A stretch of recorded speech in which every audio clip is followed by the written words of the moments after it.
మనం రైనీ సీజన్లో the best tourist ప్లేసెస్కి వెళ్ళాలి అంటే అందులో వాటర్ ఫాల్సే ఫస్ట్ ఉంటాయి. ఎందుకంటే ఈ సీజన్లో వర్షాలు ఎక్కువ పడుతుంటాయి కాబట్టి ప్రతి వాటర్ ఫాల్ కూడా ఫుల్ వాటర్తో కలకల్లాడుతుంటాయి. సో ఇలాంటి టైంలో వెళ్తేనే కదా మనం కూడా 100% ఆ ప్లేస్ని ఎంజాయ్ చేయగలుగుతాం. హలో అండి, అందరికీ welcome back to my channel. మేము వాటర్ ఫాల్కి వెళ్ళి దగ్గర 6 months అయిపోయింది. అలాగే మాకు ప్రతిరోజు కూడా వర్షాలు పడుతూనే ఉన్నాయి. సో ఈ టైంలో వాటర్ ఫాల్స్ అయితే మంచిగా ఎంజాయ్ చేయొచ్చు అని మేము ఈ వీకెండ్ వాటర్ ఫాల్కి వెళ్తున్నాము. మేము ఇప్పుడు వెళ్తున్న ఈ ఫాల్ చూడాలి అంటే కొంచెం లక్ ఉండాలి అనే చెప్పాలి. అలా ఎందుకన్నాను అంటే ఇక్కడికి వెళ్ళే 10 మంది ట్రావెలర్స్లో తప్పకుండా 4 అయితే ఇది క్లోజ్డ్ అని చెప్పి వెనక్కి వస్తారు. ఇంత ఖచ్చితంగా ఎలా చెప్తున్నాను అంటే అలా వెనక్కి వచ్చిన వాళ్ళ లిస్టులో మేము కూడా ఉన్నాము. మేబీ ఒక 2 years బ్యాక్ అనుకుంటాను, మా ఫ్రెండ్స్తో కలిసి ఈ వాటర్ ఫాల్కి వెళ్ళాము. కానీ అక్కడికి వెళ్ళిన తర్వాత తెలిసింది ఫాల్ క్లోజ్డ్ అని. సో ఇంకా చేసేదేమీ లేకుండా తిరిగి వచ్చేసాం. అప్పటి నుంచి ఇప్పటి వరకు ఎప్పుడు కూడా మళ్ళీ అక్కడికి వెళ్ళే ధైర్యం అయితే చేయలేదు. మరీ ఇంతగా చెప్తున్నాం కదా, ఇది ఏ వాటర్ ఫాలు, ఎక్కడుంటుంది, ఎలా వెళ్ళాలి అనే పూర్తి వివరాలు ఈ వీడియోలో చాలా క్లియర్గా చెప్తున్నాను. వీడియోని స్కిప్ చేయకుండా లాస్ట్ వరకు చూడండి. వీడియో నచ్చితే ఒక లైక్ చేయండి. అలాగే ఇంకా మన ఛానల్ని సబ్స్క్రైబ్ చేసుకోకపోతే ప్లీజ్ సబ్స్క్రైబ్ చేసుకోండి. ఇక మనం ఈరోజు ట్రిప్ డీటెయిల్స్లోకి వచ్చేస్తే, మేము వెళ్తున్నది చుంచి వాటర్ ఫాల్. ఇది బెంగళూరు నుంచి 90 kilometer డిస్టెన్స్లో ఉంది. ఈ వాటర్ ఫాల్ ఎక్కడుంది అంటే ఇది కర్ణాటకలోనే రామ్నగర అనే డిస్టిక్లో ఉంది. ఇన్ కేస్ మనం బెంగళూరు నుంచి బస్లో కానీ లేదా ట్రైన్లో కానీ ఈ ఫాల్కి వెళ్ళాలి అనుకుంటే ఈ వాటర్ ఫాల్కి నియరెస్ట్ టౌన్ కనకపుర. సో మనం ఆ స్టాప్లో దిగిపోవాలి. అక్కడ నుంచి జస్ట్ 30 kilometers ఫార్లో ఫాల్ ఉంటుంది కాబట్టి మనం ఆటో తీసుకొని వెళ్ళొచ్చు. అలా కాదు, మేము రోడ్ జర్నీని ఎంజాయ్ చేస్తూ వెళ్ళాలి లేదా నేచర్తో ఎంగేజ్ అవుతూ వెళ్ళాలి అనుకుంటే ఆ టైంలో ఇంకా మనం ఓన్ వెహికల్స్ పెట్టుకొని వెళ్ళాలి. మేమిప్పుడు కార్లో వెళ్తున్నాము. ఇప్పుడు మన డెస్టినేషన్ వాటర్ ఫాల్ కదా, దాన్ని కొంచెం సేపు పక్కన పెడితే అసలు ఈ రోడ్ జర్నీ అయితే ఆసమ్ అని చెప్పాలి. ఎంత బాగుందో చూడండి. మేమైతే మంచిగా నేచర్ని ఎంజాయ్ చేస్తూ వెళ్తున్నాము. ఇప్పుడు టైము ఆఫ్టర్నూన్ 2:30 అవుతుంది. ఇంకా సగం దూరం అయితే వెళ్ళాలి. యాక్చువల్గా మేము స్టార్ట్ అయ్యిందే కొంచెం లేట్గా స్టార్ట్ అయ్యాము. బట్ వర్రీ అవ్వాల్సిందైతే ఏమీ లేదు, క్లోజింగ్ టైం కల్లా రీచ్ అయిపోతాము.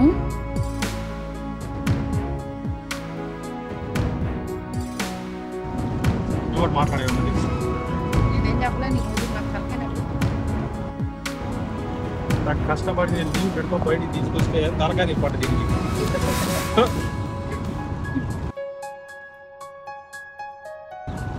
జ్యోతి నా ఒకసారి నా టీమ్స్ స్టేటస్ ఏముందో చూడు జ్యోతి. అట్ట పెట్టా ఈరోజు బయటికి పోవడానికి తలకానికి పడ్డా మళ్ళీ దొరికిందప్ప నాకు. చూశారు కదా, విన్నారు కదా ఎలా మాట్లాడుతున్నాడో. ఒక్క నిమిషం కూడా సైలెంట్గానే ఉండడు. అందులోనూ డ్రైవింగ్ సీట్లో ఉన్నాడు కాబట్టి ఆ మాత్రమైనా ఉన్నాడు. ప్రపంచం ఎటైనా పోనీ, నేనేంటో నా ట్రిప్ ఏంటో, ప్రస్తుతానికి ఈ ట్రిప్ని ఎంజాయ్ చేయాలి, మిగతాది ఏదైనా తర్వాత చూసుకుందాం అన్నట్టే ఉంటాడు.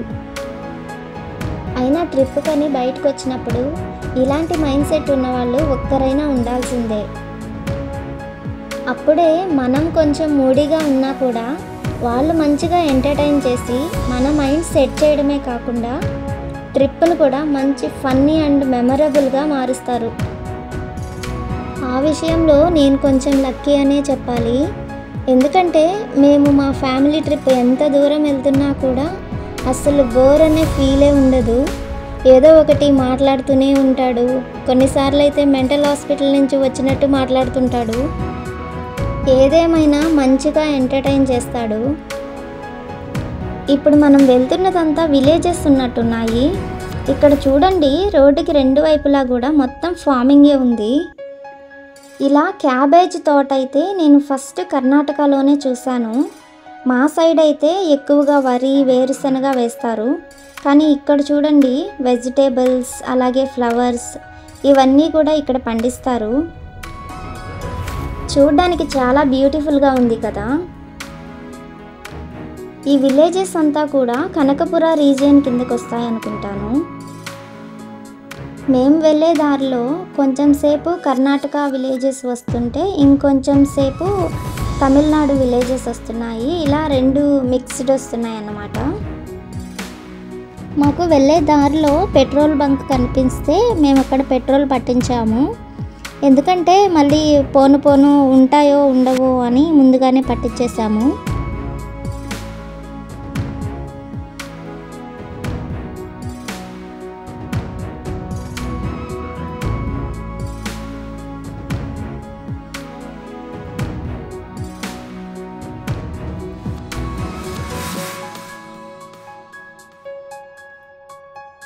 ఓ, మన ముందు బోర్డు ఉంది చూడండి, Kaveri north wildlife sanctuary.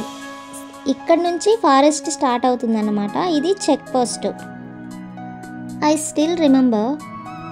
ఈ ఫారెస్ట్ మీదుగానే మనం హొగేనేకల్ వాటర్ ఫాల్కి వెళ్ళాం. ఇక్కడైతే కార్కి 50 రూపీస్ ఛార్జ్ చేస్తున్నారు. అది కూడా మనం క్యాష్ పట్టుకొని వెళ్ళాలి. ఇది ఫారెస్ట్ ఏరియా కాబట్టి మ్యాక్సిమం మనకి సిగ్నల్ అయితే ఉండదు. ఇన్ కేస్ ఉన్నా కూడా వాళ్ళు ఆన్లైన్ పేమెంట్ అనేది చాలా రేర్ కేసెస్లో తప్పితే యాక్సెప్ట్ చేయట్లేదు. ఈ ఫారెస్ట్లో రైడ్ ఉంటుంది, మామూలుగా ఉండదు. నేను ఆల్రెడీ హొగేనేకల్ వెళ్ళినప్పుడు ఈ ఫారెస్ట్ మీద వెళ్ళాం కాబట్టి చెప్తున్నాను, చాలా బాగుంటుంది. మీరు ఒకవేళ హొగేనేకల్ వాటర్ ఫాల్ వీడియో చూడడం మిస్ చేసుంటే డిస్క్రిప్షన్లో లింక్ ఇస్తున్నాను, మీకు ఇంట్రెస్ట్ ఉంటే చూడండి.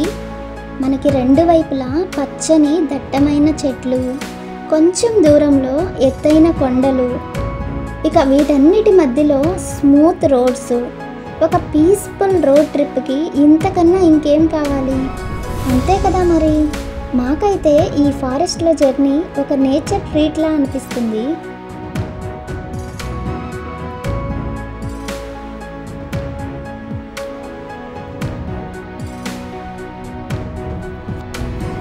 గలగల పారుతున్న గోదారిగా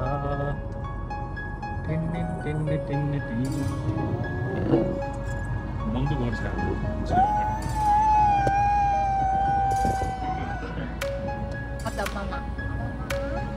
చిట్టడా చెప్పు.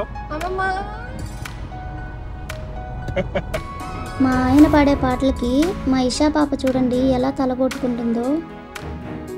నాకంటే అలవాటు అయిపోయింది, కానీ దానికి కొత్త కదా, కొంచెం టైం పడుతుంది. ఈ ఘోరాలు ఒక పక్కన, ఇంకొక పక్కన బాగా ఆకలేస్తుంది. అది కూడా ఫుడ్ మాతో ఉంది, కానీ తినడానికైతే టైం లేదు. మేమిప్పుడు లంచ్ చేయడానికి వెళ్తే ఇంకా వాటర్ ఫాల్ క్లోజ్ చేసేస్తారో ఏమో తెలియదు కాబట్టి ఇంకా మేము అంత రిస్క్ తీసుకోకుండా ఫాల్కి వెళ్ళేసి తర్వాత తిందాము అని డిసైడ్ అయ్యాము.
మనకి సైడ్లో మందారం చెట్లులా కనిపిస్తున్నాయి కదా, ఇవి మల్బెర్రీ ట్రీస్ అంట. నేను ఈ వీడియో షూట్ చేసేటప్పుడు నాకు ఇవి మల్బెర్రీ ట్రీస్ అని, అవి ఎందుకు ఇక్కడ పెంచుతున్నారు అనే ఆ పర్పస్ అంతా నాకు అప్పుడు తెలీదు. లేకపోయినుంటే దగ్గర నుంచి చూపించుండేదాన్ని. ఈ విలేజెస్ వాళ్ళు ఎక్కువగా సిల్క్ ఫార్మింగ్ చేస్తారంట. ఆ ప్రాసెస్లో భాగంగా పట్టుపురుగులు ఎక్కువగా ఈ మల్బెర్రీ ఆకులు మాత్రమే తింటాయంట. అందుకే ఆ పంట ఎక్కువగా ఉంది ఇక్కడ.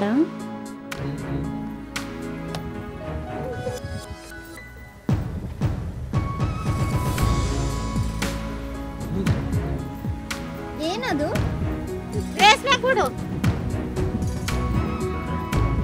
ಕಾಟನಾ ರೇಷ್ಮೆ ರೇಷ್ಮೆ ಗೂಡು ರೇಷ್ಮೆ ಮಾಡ್ತಾರಲ್ಲ అదిదు. అవి చూసాం కదా, చిన్న చిన్న కాటన్ బాల్స్లా ఉన్నాయి. అవి ఏంటి అని అడిగితే వాళ్ళు రేష్మే గూడు అని చెప్తున్నారు. నాకైతే ఆ టైంలో అంత ఐడియా రాలేదు, కానీ తర్వాత అర్థమైంది.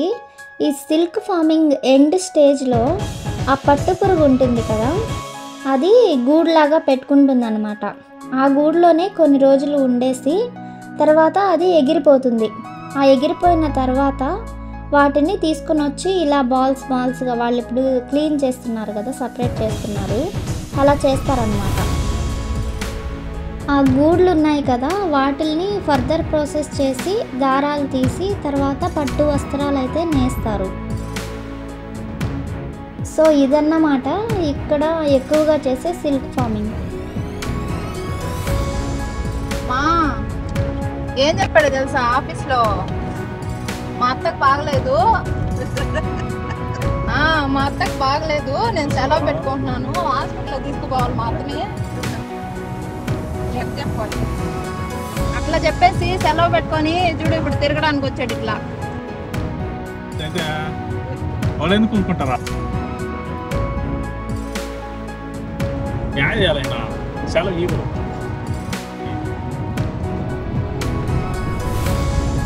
మా తాత వాళ్ళంతా ఏడ బతికారంట.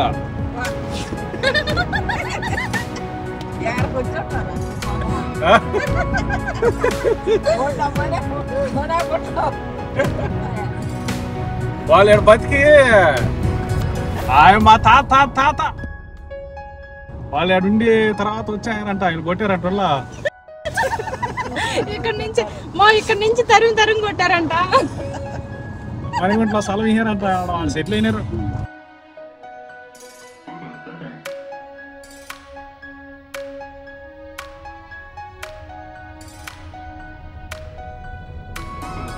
మనం ఇప్పుడు చుంచి ఫాల్స్కి చాలా దగ్గరగా వచ్చేసాము. ఈ రోడ్డు చూసారా ఎంత చిన్నగా ఉందో. దీంట్లో ఒక కారు మాత్రమే ఫ్రీగా వెళ్ళగలుగుతుంది అన్నమాట. ఈ రోడ్లోనే 5 to 10 minutes వెళ్ళిన తర్వాత మళ్ళీ మాకు ఇంకొక రోడ్డు కలిసింది, అది కొంచెం బాగుంది.